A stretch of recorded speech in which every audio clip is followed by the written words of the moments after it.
First of all, I want to say we're very proud of the conference today. Had two great games. Bridgeport was first class. Coach Paul Ayers did a wonderful job with his team. And we knew that we were going to be in for a dogfight. It's a lot closer than we wanted it to be, but we were able to face adversity and come through.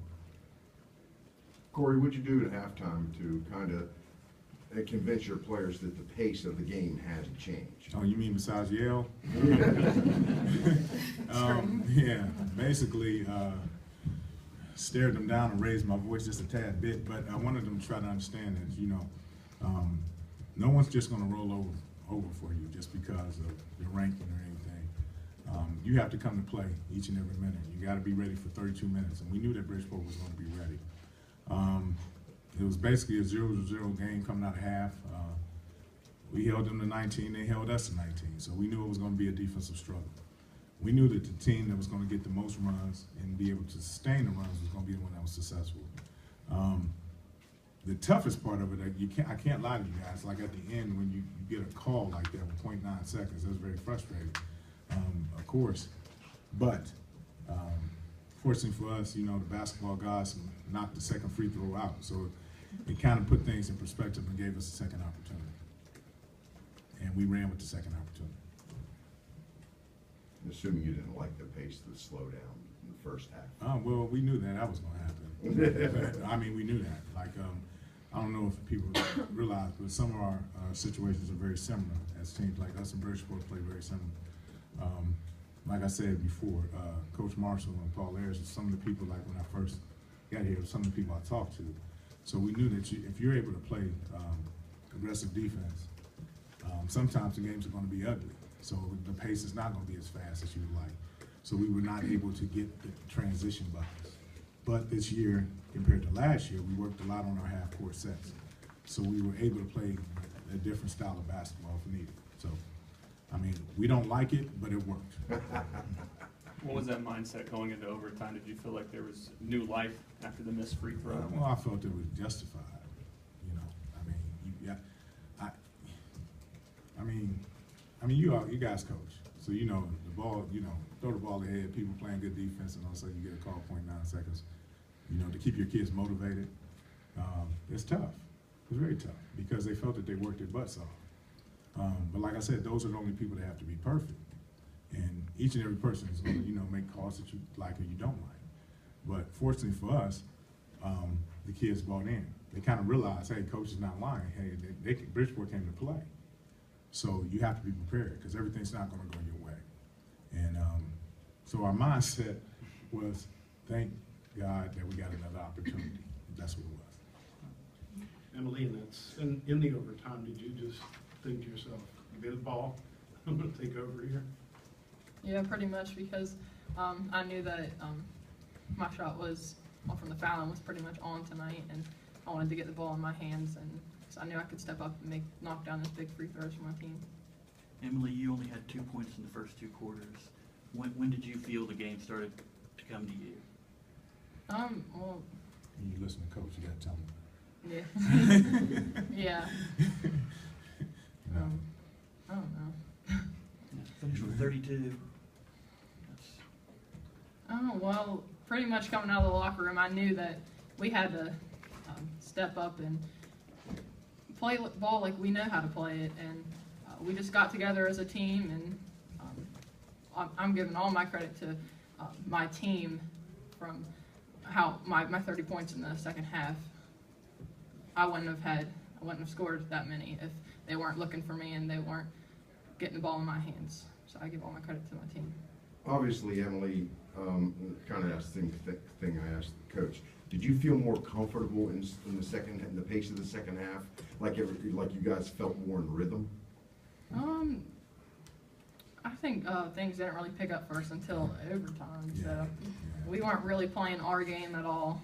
I mean, the entire game. We never went to our basics, and we just didn't play basketball like we knew how to until basically overtime. Okay, now frustrating was the foul trouble and having to sit out and having to play through that for the whole second half there. Well, It was actually like less pressure off me, just like let my team do it. So I was just sitting there, just go. That's not where I thought that was going. But coach, for you, having to manage that, just the foul trouble, there were 52 combined fouls overall. Well, that was tough. Yeah. These three people here, like, honestly, like, the thing about it, a lot of people don't understand, like, the pressure that these people, these young ladies are under, as far as, like, they're expected, you know, to perform no matter what. Even as coaches, if we come up with game plans, it might be the wrong game plan, we want them to execute it. I like to watch Caden sit there and not be able to play but still cheer her teammates on, and to watch, you know, Ty guard, you know, playing defense like she's playing defense, and then that enabled, you know, Emily to step up on defense, and then her able to take those mid-range shots and do what she did. That showed me that they was all, because they all supported each other. They all did their job, and they put the other person in a position to be successful. So, but is it tough to watch one of your, you know, players sit there and want to play so bad and not have an opportunity? Yeah, it's very tough. But she still cheered for her teammates, and she still supported everyone that subbed in for her. So that makes me proud. Ty, can you talk a little bit about the physicality of the game? Looked like you got into a lot of tussles. I was just getting a little frustrated, but I know that if my team was there, they would help me get through it. But Then when I found did that out- help you get going? Yeah. She's like our spark plug, like on the defensive end. She does stuff and she gets us all going. So to watch her getting in there and getting rebounds and doing some of the stuff and a little tussling and stuff like that, we knew that she was in the game, and then we knew that that was going to create other opportunities. So that's the spark plug. Any thoughts on Lincoln, the 3-point game in the regular season for your group? What's it going to take here in the semifinals? Basically, we know that Lincoln's going to come to play. We just can't let, like, you can't let a couple players get off. You can't let them get in that rhythm, because most of the games down here are going to be lower scoring games. So one or two players can't dominate a game. They can put you in a position to, like, you know, you'll be in a struggle. So hopefully we can play even better defense than we played today, and not allow them to get in that zone and get up and down the floor. Coach, you talk about that defense. What works for you guys most of the time is setting up a press after getting a quick bucket or something like that.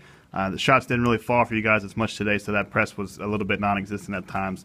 How did you guys switch up the defense a little bit to try to pressure them more without being able to just set up in it? Well, we changed. We played a lot more man, but we changed it in and out a little bit. Tried to confuse them a couple of times, and the only thing that you hope with that is that you can get one or two more extra opportunities. That's all.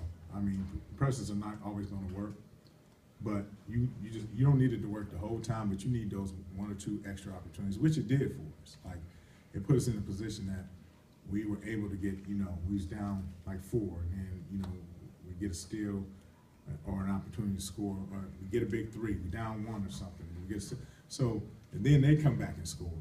But it kind of gave us an opportunity to at least get an opportunity to get back into the game. So it didn't work as well as we wanted to the whole time, but it's not going to happen in Charleston because everybody's playing better basketball right now. So. Any further questions?